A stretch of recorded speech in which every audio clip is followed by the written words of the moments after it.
Good evening, everybody. Welcome to another episode of So What's Been Happening. This one is episode 216 on a Thursday night, the 14th of May. Really exciting one, this one. We've gone around the globe. This young lady used to be in Melbourne only a week or so ago, decided to jet off back to hometown New York and do her thing and cast her trade again over there. Why? Why did we miss her? We miss her already. It was amazing, incredible surprise to meet Rachel and hear her incredible voice at Sofar Sounds, and welcome back Sofar Sounds with a vengeance. Really exciting. Just a quick touch point on Sofar Sounds. I meet a guy at a bar, really weird. I interview a guy that I love, musician called Al Matcott, and I talked to him and we're chatting. And then I brought him up in some footage, and it was from Sofar Sounds. I'd emailed Sofar Sounds and said, do you mind if I use this footage? Didn't really hear much back, ran the gauntlet as you do, put it up. Then I run into a guy at the bar at the retreat in Brunswick in Melbourne, and he comes up to me and said, I watched one of your episodes from your podcast. And I said, really? Okay, well, which one was it? And he said, it was one with Al Matcott that was on Sofar Sounds. And I'm like, wow, that's bizarre. And he said, well, we're just relaunching it. When we get it up and going, we'd like to invite you along and come to a couple of the gigs. I said, perfect. Hit me up. I'd love to. Time goes on. I don't even know how long ago that was. And I get this random email saying, we'd love to have you along. It's now not a guy who was the audio guy, apparently, at the time, or was going to be. Now we've got a new person, not a person, an incredible lady, Owen Bell, that is running Sofar Sounds at the moment, and we get a chance to talk to her quickly tonight, or this morning for some, Rachel in New York, and then we'll bring up Rachel for a chat. So before we do, let me just play a little clip of the magic that was Rachel at Sofar Sounds. She doesn't know this is coming. Jumping under the waves of attention, can't mold to be your invention, even in relentlessly. I want my freedom,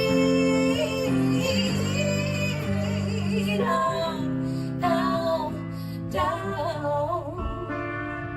Breathing heavy, trying to swim through these waters, keeping both of us afloat, you let go. I've been treading alone for so long now, but freedom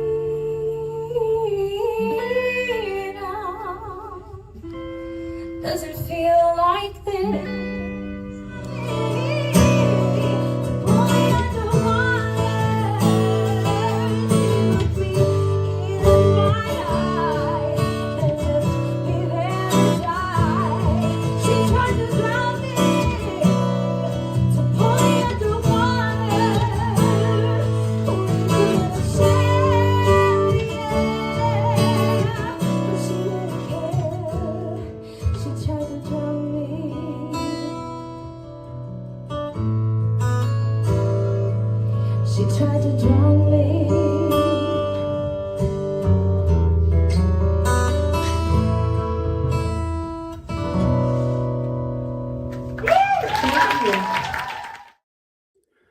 God, I love live music. Is there anything better than the moments? And I talk about those moments. Everyone talks about the feels. I like to call them moments, and those are special moments when you can have a concept like Sofar Sounds.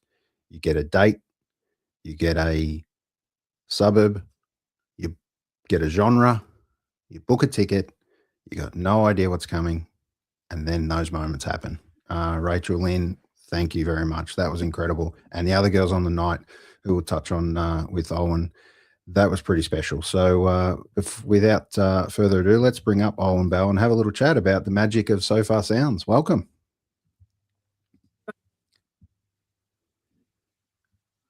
Okay, what's the chances we have troubles with your audio now? Oh no. Okay, I've got you back. I've got you back. Hey.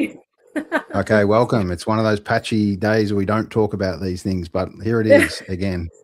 Thank you for joining me tonight, and welcome back to Sofar Sounds. What an exciting time in live music again. Talk to us about bringing it back. Yeah, it was actually super random. So I lived over in Canada for about a decade, and I worked in major events over there, both indoor and outdoor festivals for many years.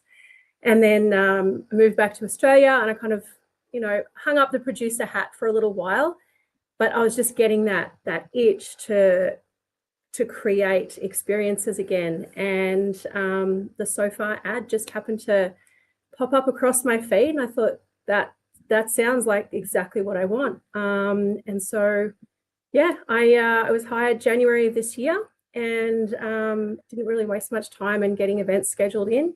And so we had a massive relaunch at the end of March. We then had a private pop-up because a very audacious piano player messaged me and said, "Give me an amazing view and I'll bring a baby grand piano." And so I said, "How can you resist?" Okay.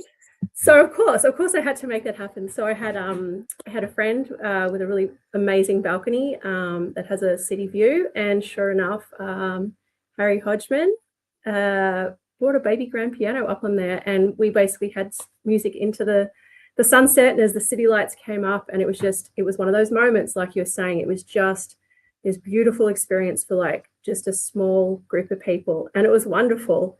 And then of course the most recent event that we had with Rachel, Lynn, she actually messaged me, and I'd already kind of penciled in a date. She said, "This is when I'm available," and I'm like, "I will move heaven and earth to have you at a Sofar Sounds gig." So yeah, I went ahead, and I had been chatting to Keep It Brewing, found a date that worked, and we made it happen. And yeah, and then I lined up the rest of the talent that just fit in with that beautiful sound. So we had, Claire Wheatley, and we had Han and Jam also performing, and it was just a beautiful, magical night with so many wonderful moments, and just those powerhouse singers, they're incredible. Absolutely, and all at different parts of their journey, which is really cool along that. But God, where else can you go? And go to a random place, walk up a set of stairs into almost a lounge room. I stole probably the best seat in the house, to be honest, in a couple of lounge chairs, and it was incredible, absolutely incredible. And it's exactly the Sofar experience that I thought it would be and hoped it would be, and have seen it be around the world in other parts. So welcome back with a vengeance. You've got a few gigs coming up, and let's touch on those that will be coming up. This was actually the room on the night. What a beautiful little spot at the brewery it was. They were absolutely amazing, and it was just like that really cozy vibe. It had that living room sort of vibe to it, like you said, and the audience was just lovely. So coming up, I've got another show happening in 10 days now on the 24th of May. That neighbourhood's going to be St Kilda. One of the artists actually does have a single release, so I've kind of leaked her name a little bit. If you go to our Instagram, you can see. But we've got another 3 incredible artists who are also going to be lined up for that night as well. So, and that venue, if for any of the OG Sofar Sounds followers, it's actually a fan favourites that we're going back to. So it's going to be lovely, and it's an all ages event. So it's the first all ages night, because we've had a few people, asking if they could bring they're teens who are just getting into music along. And I just really wanted to make sure that we have those opportunities for them to come out and just see what's possible. Super special. And you're changing it up a little bit for one of these dates coming up as well, something a little different for Sofar. I am. So Sofar globally is actually kind of expanding. It was originally the sounds in a living room kind of thing, but there are so many other wonderful experiences that we're wanting to sort of connect in. So some people are doing comedy, spoken word, dance, and me, I love all music, and that includes a little bit of the doof doof. So I am having an electronic music night, and it's all female DJs. So they're going to be extended sets. So that's going to be a big one. It's basically 6 hours of amazing music across 2 rooms with 8 incredible talents who are up and coming in Melbourne's electronic scene. Brilliant. Can't wait for those experiences. And if you haven't, or you don't know too much about Sofar Sounds, jump on sofarsounds.com. Please check it out. Or hit up the Instagrams, most importantly, and who knows, Owen might hit you back and find out. Put a little interview together. I'm the whole marketing. I'm the whole marketing team. I'm PR and everything locally. So yeah, if you send a message, it's going to be me who's responding. Okay, well, just quickly on behalf of all the punters and all the artists that get to join this stage of Sofar Sounds and sit in those rooms, thank you for doing what you do. It's a tough gig organising all this in amongst other work and jobs like most people have these days, and it's incredible. It's not easy. Pull together a venue, pull together all the artists, generally at fairly short notice, and make it all happen and pray that people are going to all turn up and fill a room and have those moments of magic. Thanks, and keep doing it. I got to say though, like, although I am like the marketing and all of that, I managed to pull together an amazing crew like this. And so I have my incredible partner, Adam Shinemre. He's also a DJ. And then Richard May, he's my sound tech, and I worked him really hard on that first event. And so thank you, and I'm sorry. And then I have Selena on the door for me as well. And she's one of my closest friends. And it was just wonderful to have this team just pull around me straight away. And we also got some amazing photos from the first event from Isaac Todd, who's just an incredible photographer. So yeah, I do a lot by myself, but I definitely can't do it alone. Beautiful. Well, congratulations, and keep it happening. All right, we're going to bring Rachel up for a chat for you guys to just rekindle, and then I'll spend a little time getting to know Rachel a bit more. Hello. Hi. So good to see you again. So good to see you. Well, I mean, I was just listening, and it is really wonderful what you've been doing with Sofar. And I know Sofar intimately in like a stateside sense, right? Yeah. So coming and seeing a familiar, organic, like intimate, what we're talking about, those moments and the energy, like seeing that happen across the globe and then getting to be a part of it.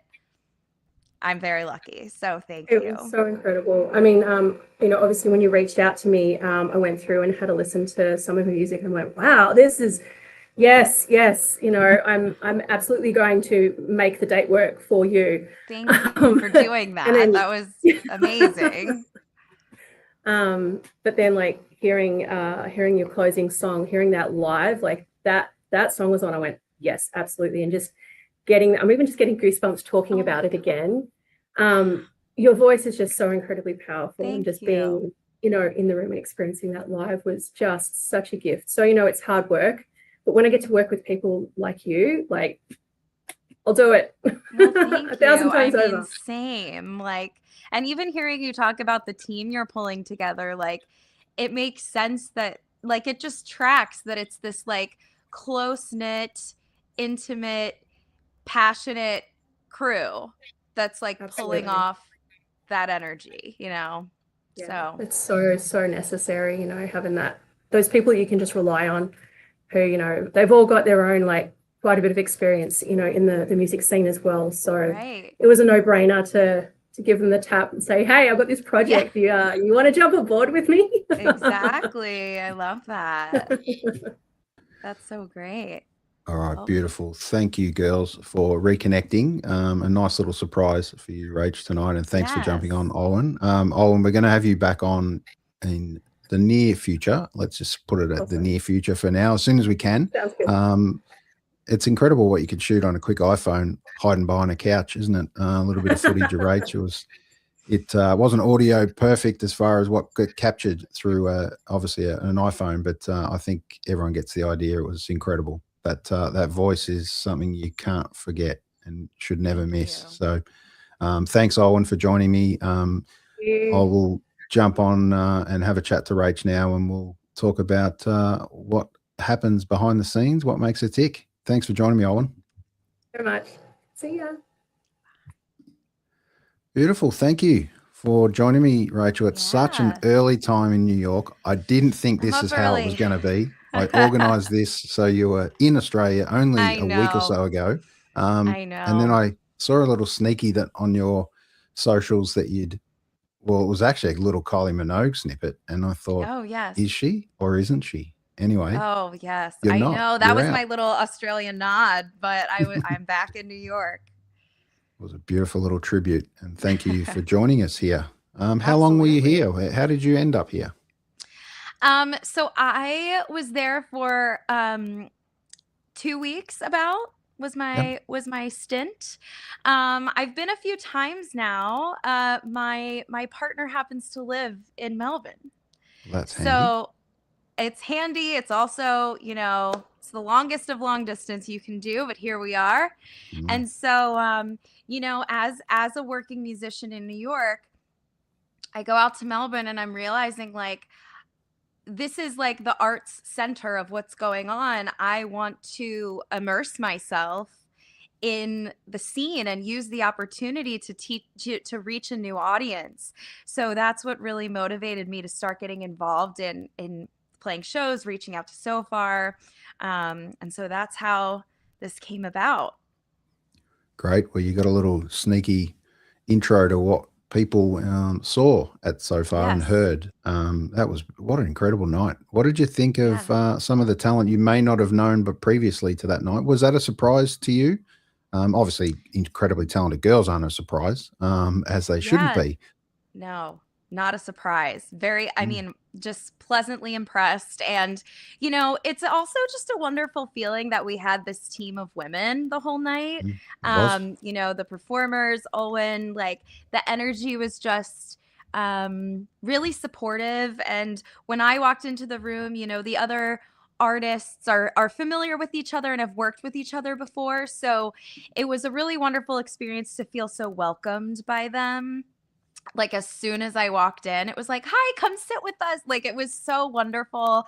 And we got to chat a little bit while all the audio things were being set up about just being an artist in Melbourne and what that looks like, sort of versus in New York. So it was a great experience from a lot of angles for me. And have you got a little insight into that difference, the big difference? Is there one, or is it very similar? Well, I mean, it's similar in some ways, because as I mentioned, Melbourne is like arts driven in a lot of ways, which I would say New York is as well. I think something in New York is that we are just massively oversaturated. And that presents its own challenges. And, there's clearly a lot of wonderful artists in Melbourne, but I don't get the same feeling that it is, just so oversaturated. And so that's exciting that maybe you might be able to find talent, find artists you love a little more easily, to be honest, in Melbourne. Just not being quite as, I don't know, maybe bombarded with everyone left, right, and center being a musician or saying they're a musician. Yeah, sure. So that's a difference. And New York comes with its own, mentality and things. So there's a bit of like refreshment sometimes going somewhere else and seeing and meeting artists who are pursuing art elsewhere. And the magic of Melbourne and falling in love. Where did that happen? So that actually happened in New York. Okay, great. Yeah, my partner's cousin, who is obviously Australian, lived in New York for, I want to say, maybe like 7 years. And we didn't know each other at all, but we lived about a block and a half from each other that whole time. Right. And so my partner came to visit his cousin, and we all met each other. And so the rest is history. That was a few years ago now. There you go. Some things are meant to be. There you What a go. beautiful place to come and relax, Melbourne. A much I more know. downscaled version of New York, nowhere near as crazy, but Nowhere near incredibly as beautiful crazy. and incredibly Absolutely. artsy, and does all the things Yes. it should, ticks all the boxes. Yes. But I'm quite biased. I actually loved my time in New York, as mad as that is. Not it's mad. one of I've those been places- here 15 years. Yeah, it's one of those places that you could never see all of New York, no matter how many times you went there. Absolutely. Always a new experience. But yeah, we can talk about New York forever, or we can talk about Rachel Lynn, and this is a special chat. So thank you for joining me Sure. tonight. Absolutely. We're going to play a bit of this incredible song called Muse. And here it is. We won't play all of it because we're going to leave kind of fans hanging a little bit to jump on and hear the rest of it on what Okay. happens in the second parts of songs. But we've got a couple of songs to get through, so I thought we'd start with Muse. Here it is.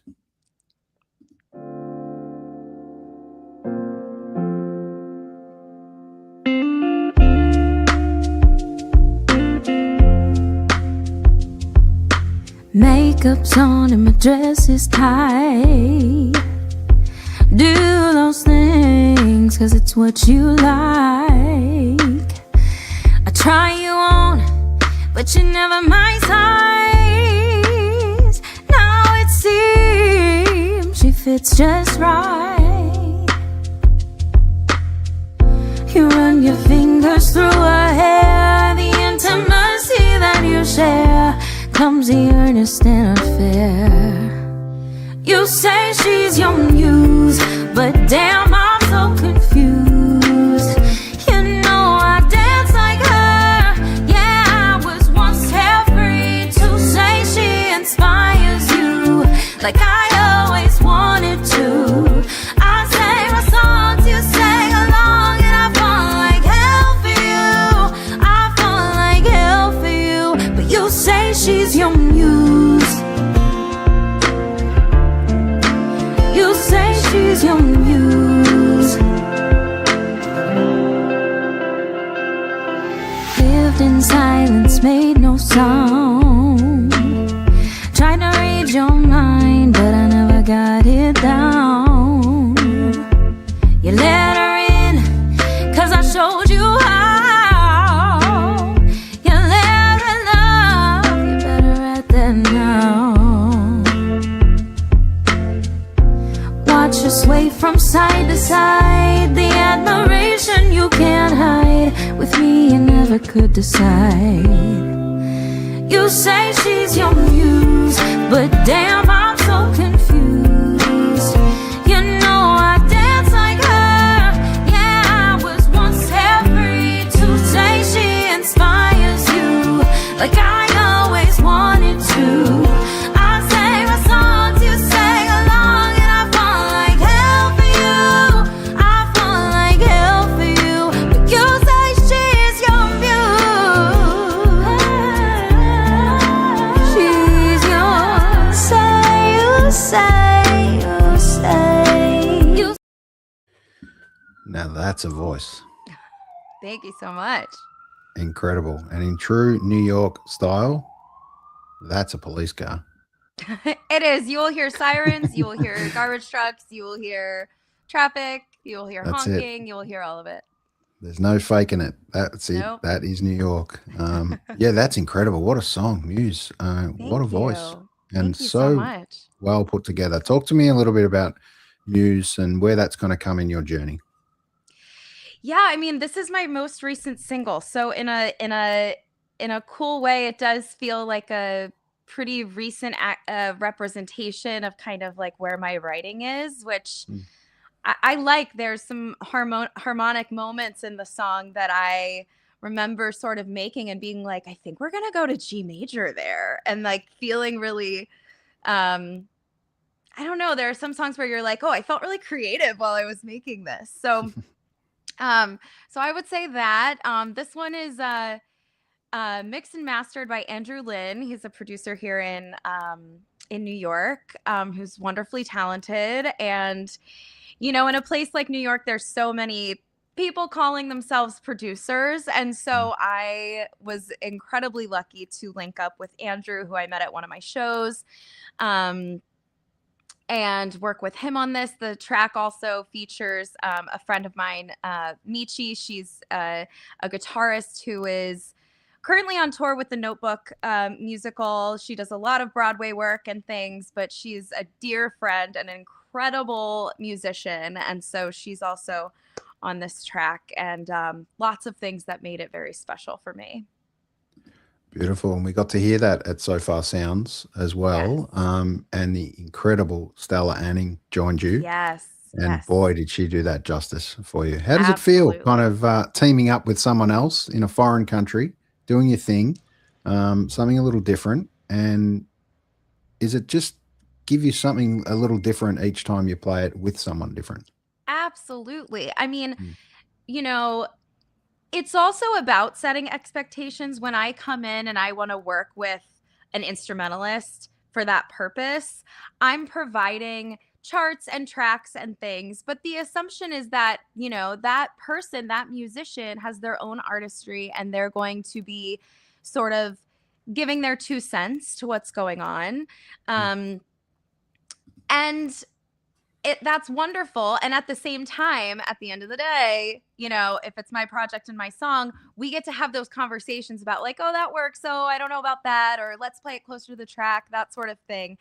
And it's just wonderful when you get someone who's just like professional, does their homework, shows up, does the job well. I mean, that's what you want to see. And that's exactly what Stella did. And it was, I couldn't have asked for a better, you know, partner in that.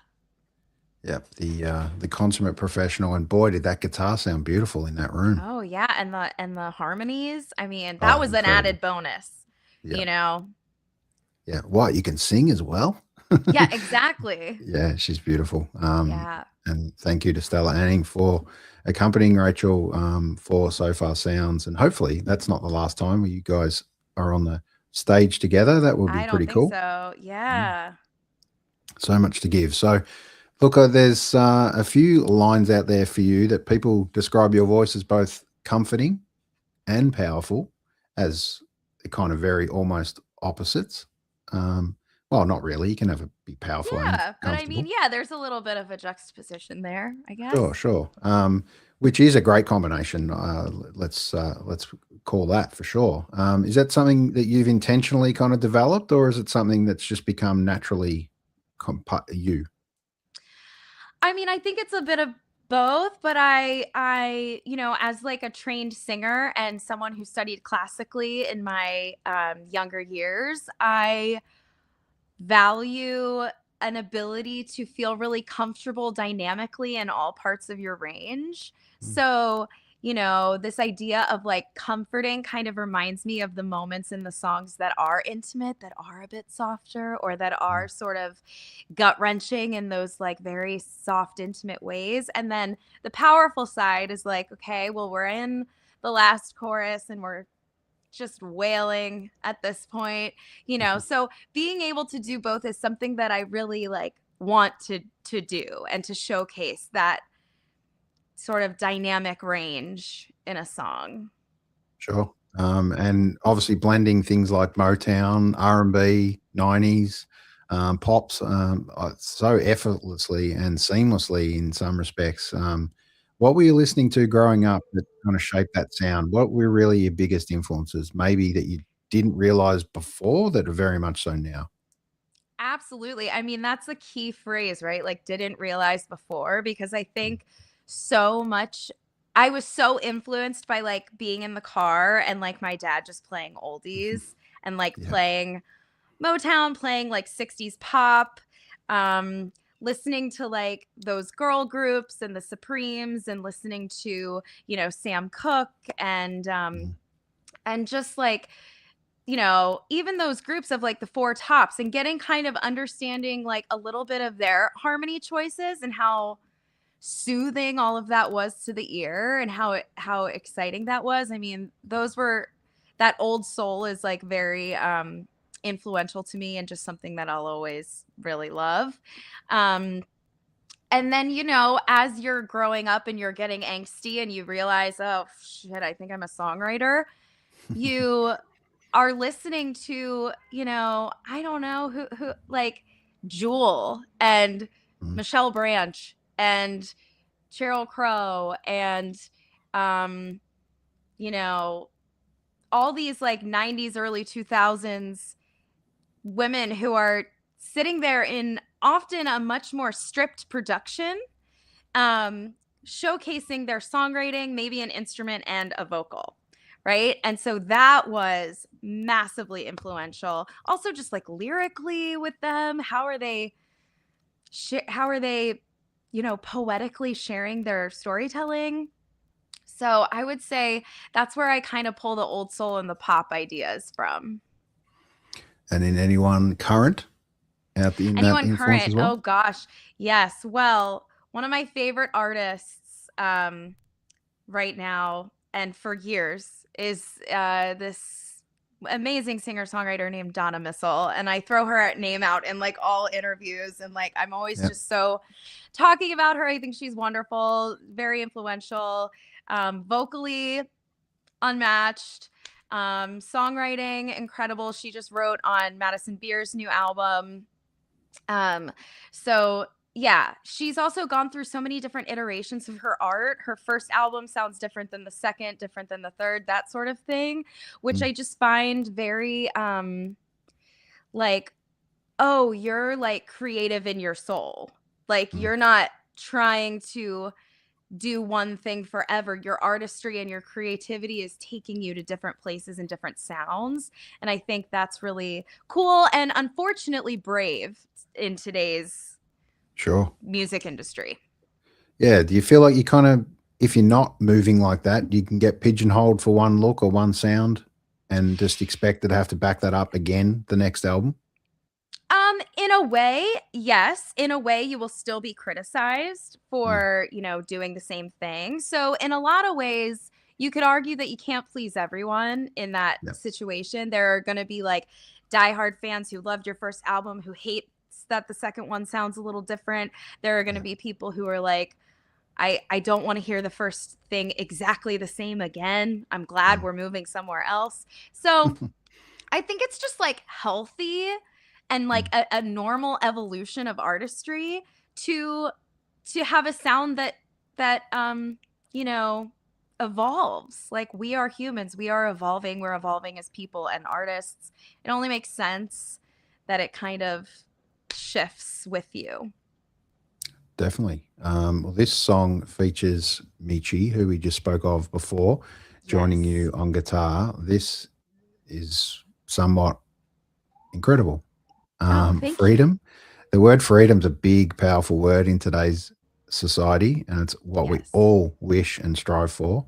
And this song captures it beautifully. So here it is, Freedom.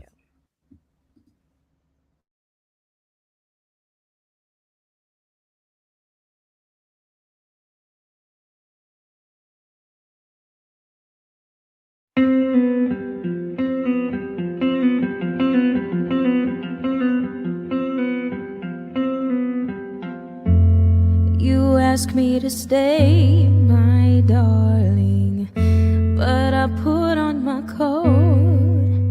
In the distance I hear a ringing, a warning, a stoplight, it's flashing at me. You've reached for my hand now, baby, but it's holding my keys.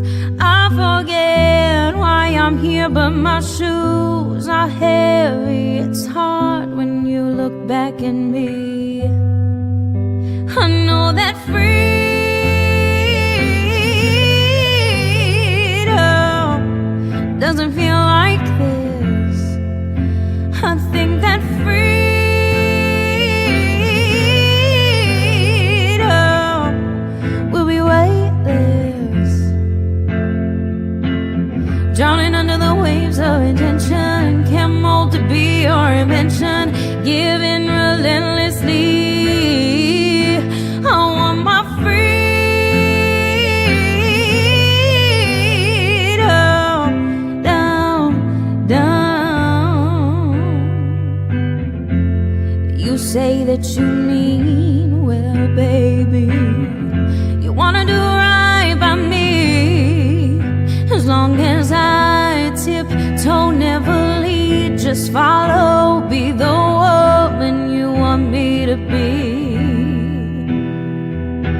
absolutely beautiful. Thank you. What a combination too. Combination, me and Meech. Yeah, absolutely. Yeah. Oh yeah. Oh yeah. Absolutely. I mean, it's funny with this song because I actually cut like a fully produced full, I mean that's produced, but like a much fuller instrumental, you know, a full rhythm section, all things going on for this song. We cut the whole thing, and I had been playing it acoustic live, and people really seemed to resonate with this like very stripped, like longing that was happening in the song. And so I just scrapped it and I said, me and Michi, that's the whole track. And that's what we did. Yeah, there's some incredible beauty with a couple of voices and a guitar that I just think can't be matched. Yeah. And as much as I love full bands, extended versions of bands that add strings and keys and all sorts of things at times, and horns, harmonica, all sorts of stuff, this is really special to strip a song back.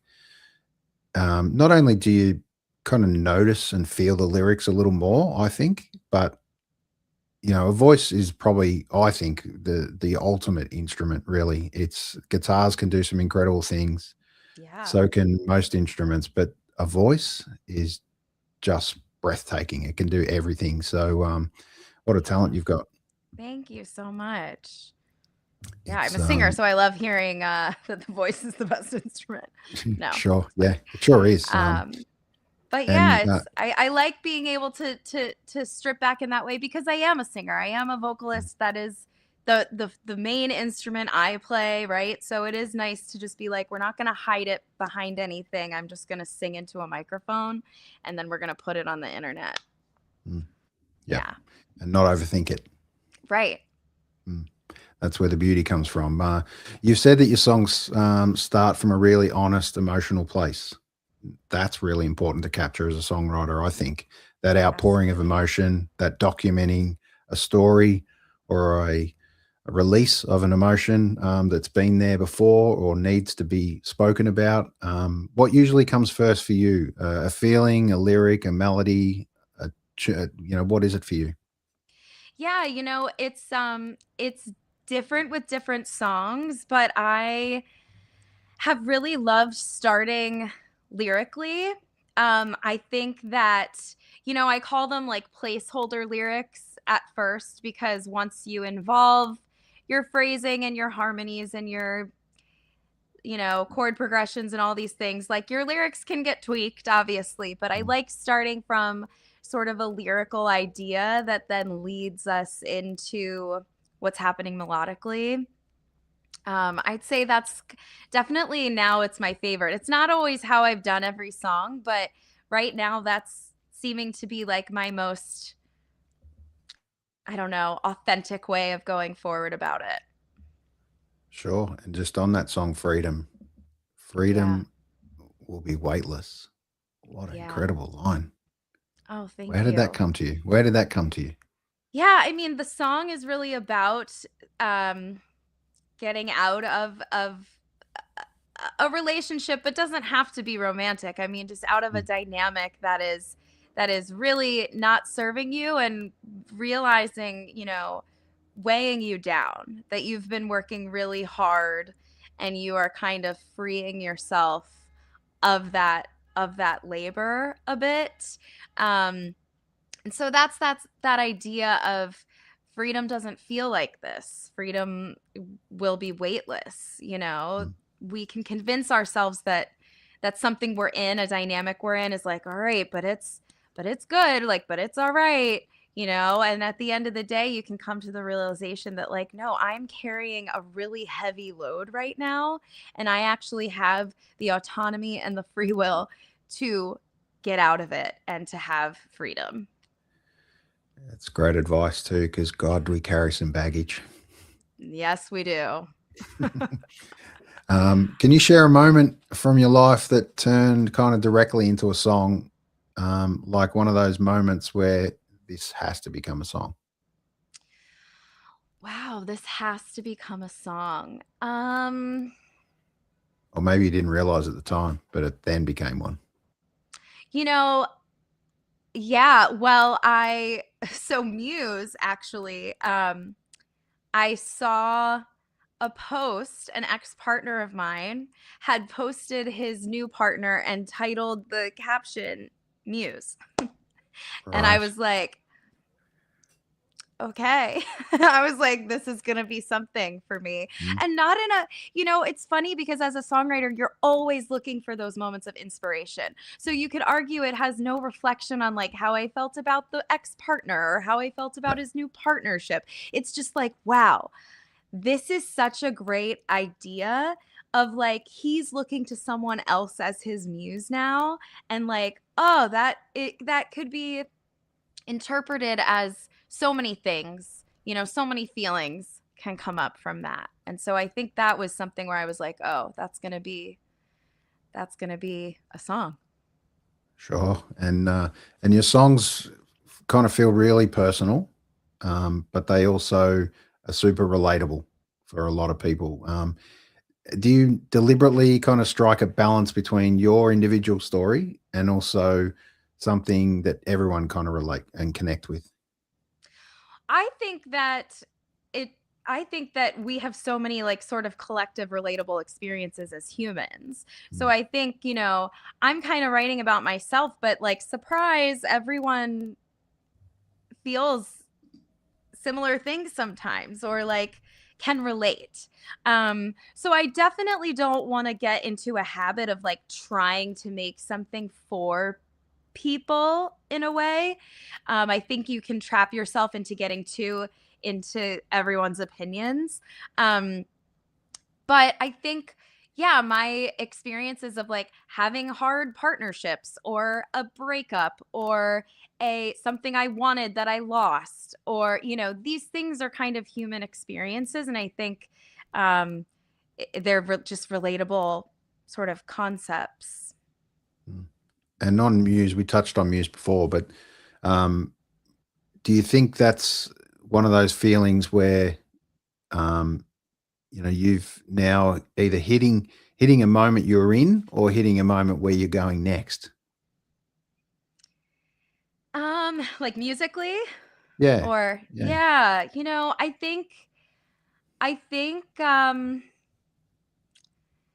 it's tricky because the cool thing about songwriting is that you can come up with an idea where you're like, wow, that's not my style at all, but let's write this, Mm. So I think that Muse is kind of, yeah, it's where I'm at. It's also like you said, it's where I'm going. I like harmonically and sort of groove wise what I found in Mm. Muse.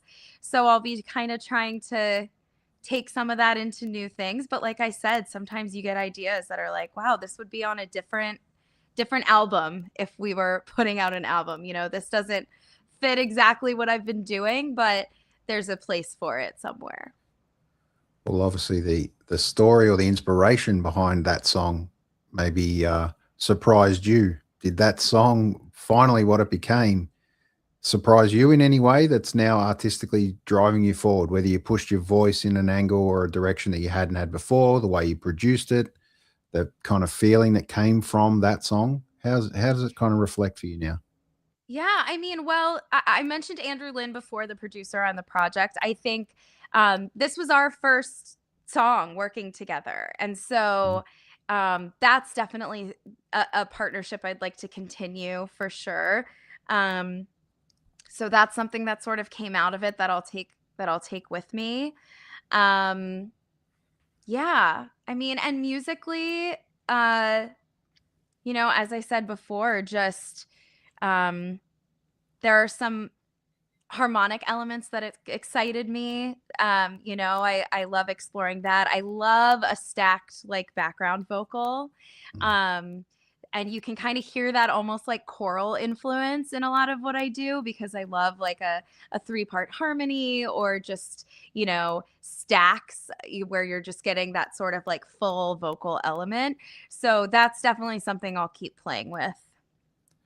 Beautiful. And you're building all this as an independent artist in New York, but now very much a traveling artist. Yes. What's been the biggest challenge you've kind of learned so far, whether it be in New York or traveling and touring, or surprisingly pop-up gigs like Sofar Sounds, that has been surprisingly rewarding for you so far?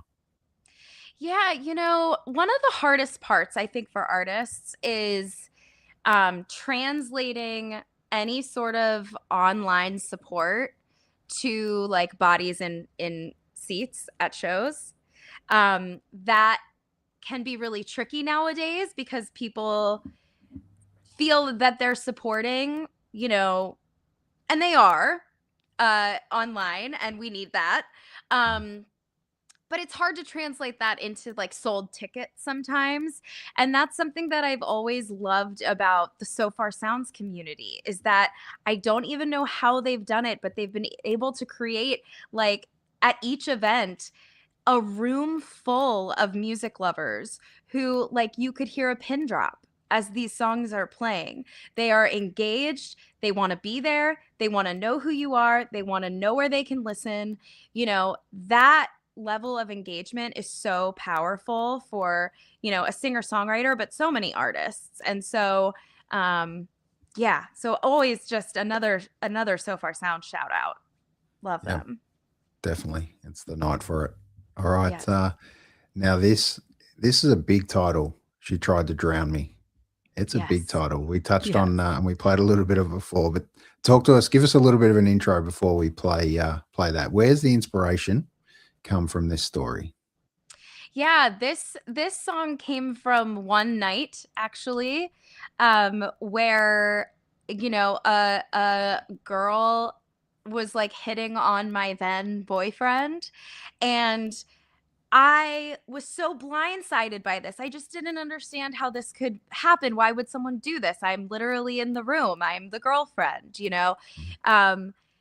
and it got me thinking about all these themes about women and betrayal and women supporting each other or choosing not to. And so, as dramatic as this sort of metaphor is of she tried to drown me, it just felt really sort of spot on in a way that she was trying to bring me down. And so that's what this song came about. I literally went home the next day and was just writing it, called my friend, was like, I'm sending this to you about last night. She was like, I can't believe that you had that night and then you went home and you just like made a song. And I was like, that's what we do, I guess. Yep. This is the Dear Diary moment. Exactly. All right, here it is. She Tried to Drown Me. Her lipstick red with a hint of pink. She was on a mission. She was on a mission, don't you think? Feet planted firmly on the shore, looking on the horizon.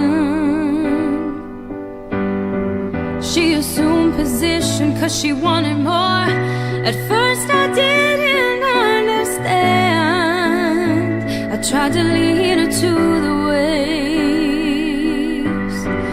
tried to lend the tender grasp of my hands. Come on in, the water's fine. I could teach you how to swim, or we can float if you still need time. 'Cause I will give you time.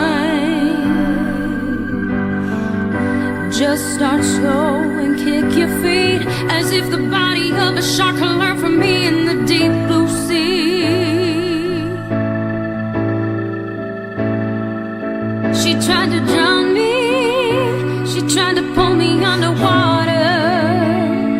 She looked me in the eye, then left me there to die. She tried to drown me, to pull me underwater.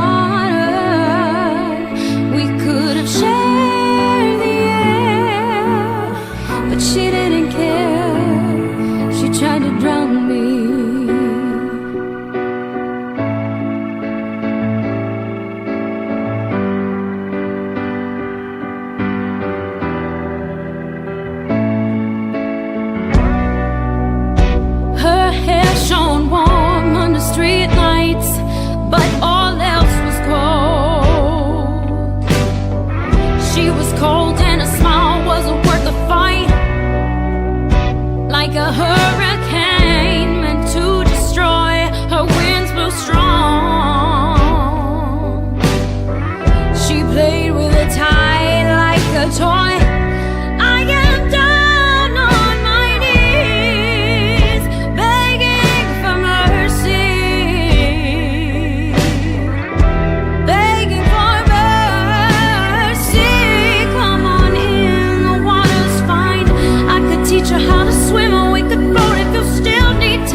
you go. We're going to leave you hanging a little and make sure you jump on and check out the rest of the song. There's not too much of that one left. I couldn't cut it. It was there's some great lines in that. Yeah, there's some great lines in that. She looked me in the eye.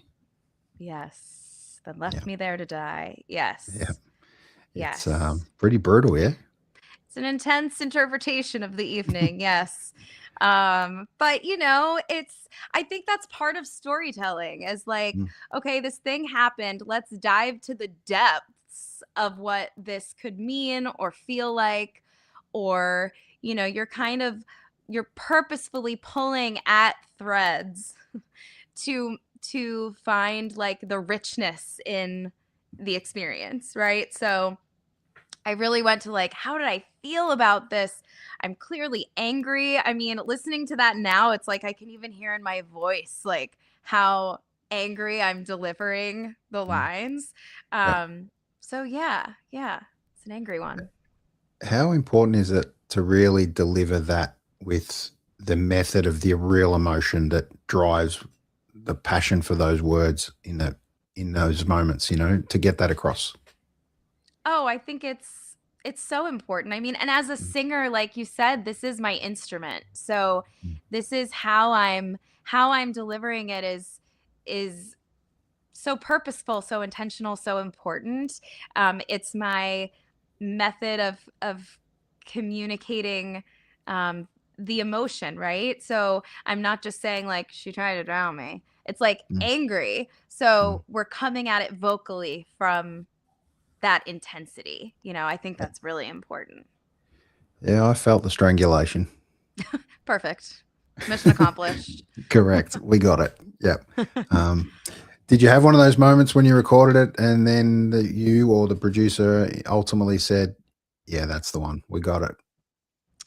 Yeah. I mean, there were moments with that one where I definitely was like, I want to do it again. I want to be angrier, you know? And I think listening back now, I'm glad that we really tried to go there with it, because I think it really adds to what is ultimately a relatively simplistic melody, you know. But I think it really adds to what's going on and offers a bit of like depth or complexity. Definitely. All right, you've had your music featured on some incredible platforms that give you reach, like Netflix, A&E, Bravo, to name a few, which is huge and a big accomplishment by itself. Largely goes unrewarded, let's face it, Yes. or minuscule, but it's better than a Spotify stream, let's face it. What was, or was there a moment that kind of really hit you in any of those that you felt that your kind of music was starting to kind of really reach that level or deserved more than that level?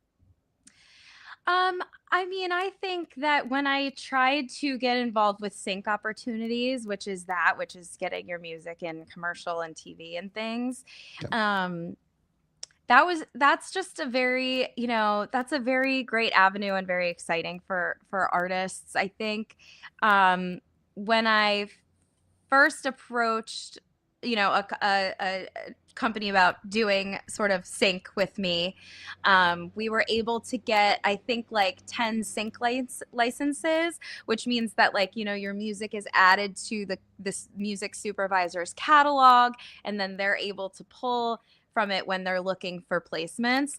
And I remember thinking when I got 10 licenses, I was like, oh, that's really cool that there might be like 10 music supervisors who heard it and were like, yeah, let's add that.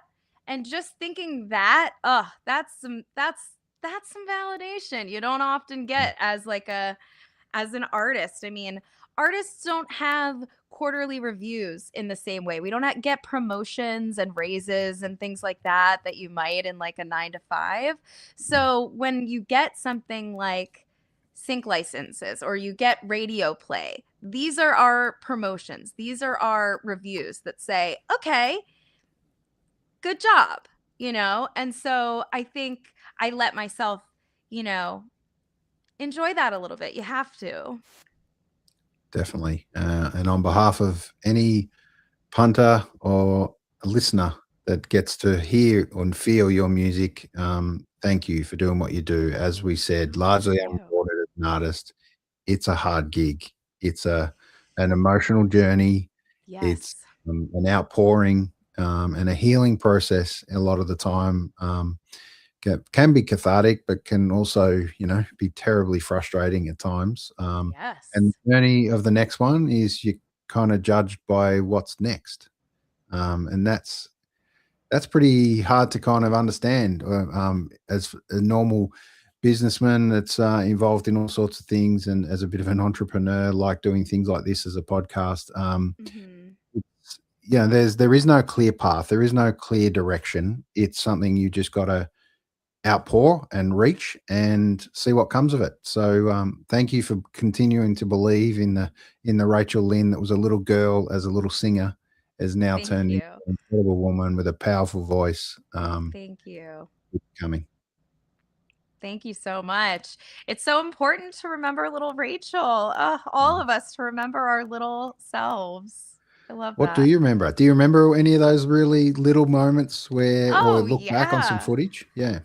I think when I think little Rachel, I think like, 5th grade Rachel who's getting a solo in the choir and like is so nervous, but is like alive while Mm. that solo is happening and just getting information from that. Like, oh, okay, well, unfortunately, I'm gonna have to do this for the rest of my life.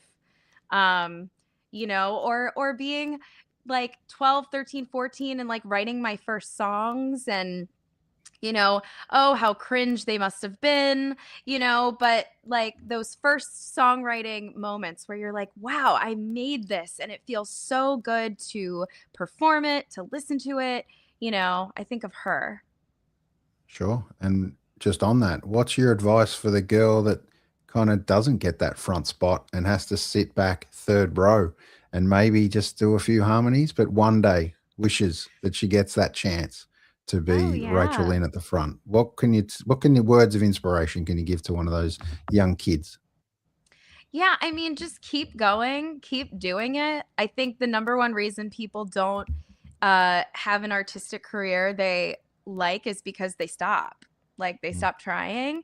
So I would say just continue. And I would also say like train, I would say like respect your craft and try to train, especially vocally if you want to have I mean, across all fields, but vocally, um, if you don't, you can hurt yourself and you can have a really short career if you don't kind of know what you're doing.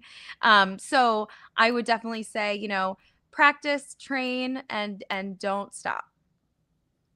Great words of advice. All right. Your music is obviously very open and vulnerable. That's part of kind of who you are, and that's what you deliver as an artist. How do you kind of stay with a respect of so being emotionally honest in the story and everything else, but also that element of still being able to protect yourself a little?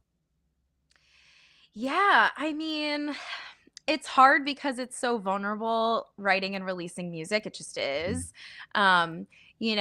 People in your life are just going to have to accept that, like, you might write a song about them and then sing it in front of a bunch of people and put it on the internet, right? So there is just an innate vulnerability and openness there. I think,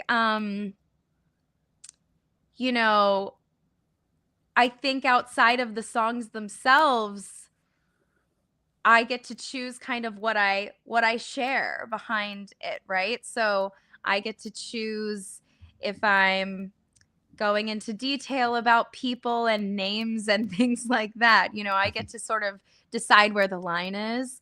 Um, and I think, all artists get to decide how much they share. But I think being authentic is going to be the best route for an artist. And so, um, rather than being like boundaryless, I want to feel boundaried but authentic. So that's the balance I'm trying to strike.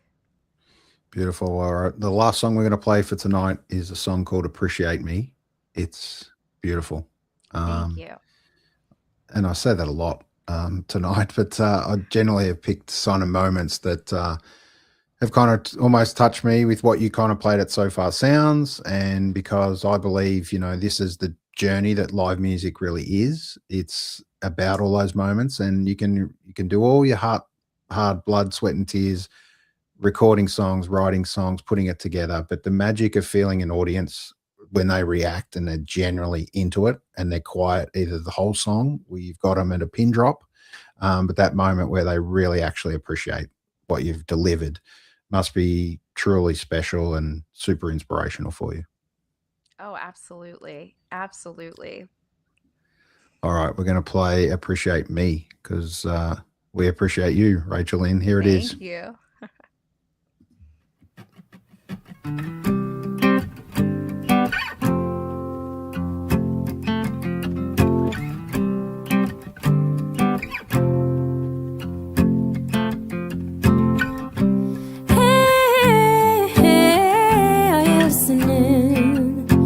Hang on my words, or do they weigh you down? Yeah. Hey, when you say my name, does it feel like you won love's game?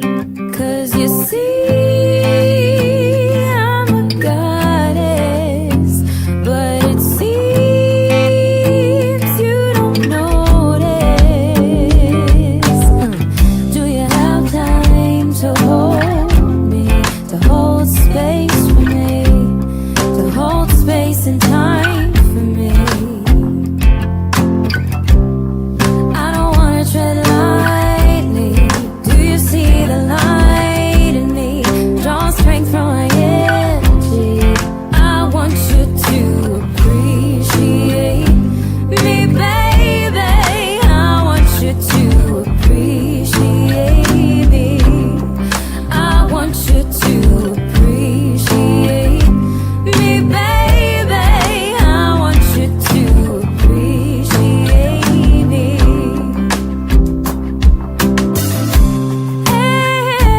Hey, don't look away. Where's your pride in standing by me? I don't need to prove to anyone my worth. Yeah, it radiates naturally. 'Cause you see, I'm a goddess, but it seems you don't notice. Do you have time to hold me, to hold space for me, to hold space and time for me? I don't wanna tread lightly. Do you see the light in me? Draw strength from my energy. I want you to appreciate me, baby. I want you to appreciate me. I want you to. There you go. Appreciate Me. That's Wow, right. what a song. What a song. Thank you. Once again, some big lines in there, which are truly special. And yeah, it's incredible to hear your songwriting, or see and Thank feel your songwriting, most importantly. But it's one of those great moments to come across a voice and have you in a room. It's the first time in amongst right now another fire truck. This one might be. Who knows? That's right. It's that New York Doesn't even siren. faze me. I'm like, what do you mean? Yeah, Oh, I can't right. even hear it. Yeah. Yeah, really nice to touch base and catch up, and you've been so generous with your time tonight, so I really appreciate it. But a couple of last questions for you. What's kind of the classic? What's next? What's next for Rachel Lynn? What can fans kind of be excited about next?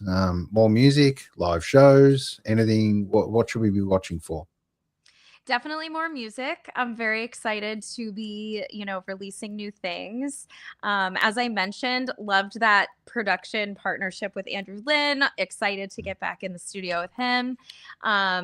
It's funny to listen to all of this music and just also listen to how my friend Michi has really inspired me and been a part of these projects. So looking forward to more collaborations with her. We actually just started writing some songs together, like from scratch for the first time, after years and years of friendships and collaborations. So that's really exciting.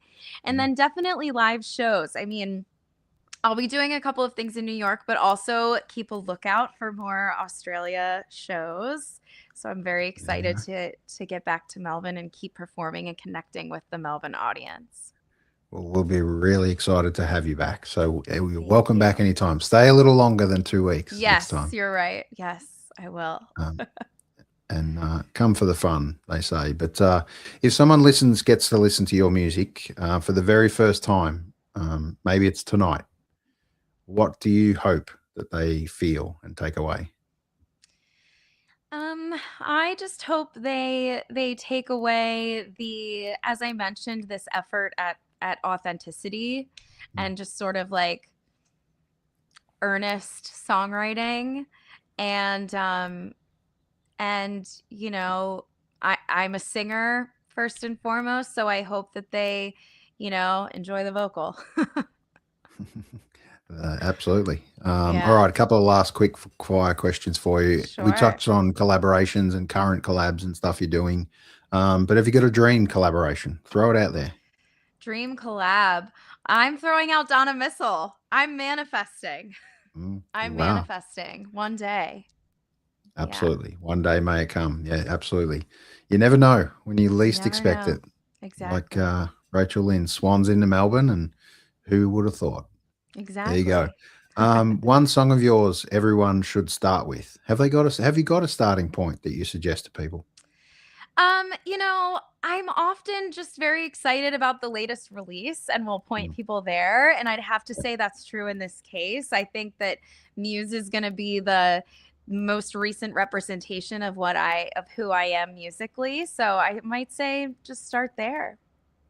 Perfect. And if you got an artist, local artist, maybe in New York, friend of yours even that you haven't mentioned tonight that you'd like to mention, I'm sure there's so many of them, but let's try and narrow it back to just someone to give a shout out that we kind of need to find out and can't miss. Oh my goodness. Yeah. I mean, you know, I've been following Ellery Ward lately. She's really wonderful. She has sort of a theater background, but does her own project and is sort of focused on that these days. And beautiful vocal, stunning harmonies, very like ethereal sound. So I would say go check her out.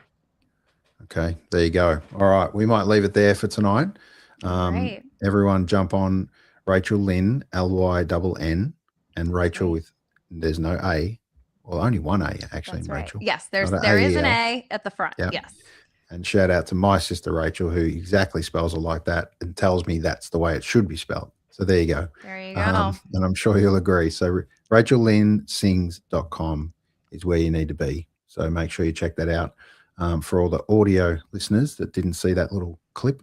But it's not only a audio component that you deliver, the way you deliver your presence on stage in a moment like Sofar Sounds with Stella Anning. You could just feel that energy and feel that authenticity that you touched on, and that's not something necessarily that can come always naturally. It's something you work through and you deliver, but you deliver it in spades. So thank you for doing everything you do. And we wish you all the best and can't wait to have you in Melbourne again. Thank you so much. Thank you for having me on. This is great. See you out there. All right. See you out there. Cheers. Thank you, Rachel, for joining me tonight. That was truly special for episode 216.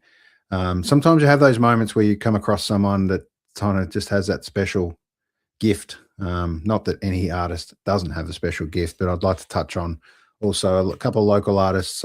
This one right here, Queenie, and also another artist that's very similar to Rachel Lynn and has that kind of produced well, she herself produces, which is incredible, which is Mosey. So I'd like to kind of reach out to those two artists and wish them all the best for upcoming releases, which I know both of them are working hard in the studio to deliver. for us very soon. So most importantly, get out and see a gig this weekend if you can. Catch up with a friend that you haven't spoken to for a while. We've got a couple of really interesting and beautiful shows next week. We're kind of changing up genres a little bit with a band called The Remotes. And also we are going to have a crazy, fair to say, punk band called Frenzy, which have done incredible things all around the world, but have been in Melbourne for quite some time, and they're right now in France and London. So we get to transport ourselves into London next week and have a chat to them. Actually, I think they're going to be in France. So this has changed a couple of times. So we will get that one done on Wednesday night, and we've got a Tuesday night special as well. So look forward to having a chat to you soon, and we'll see you out there in the big world.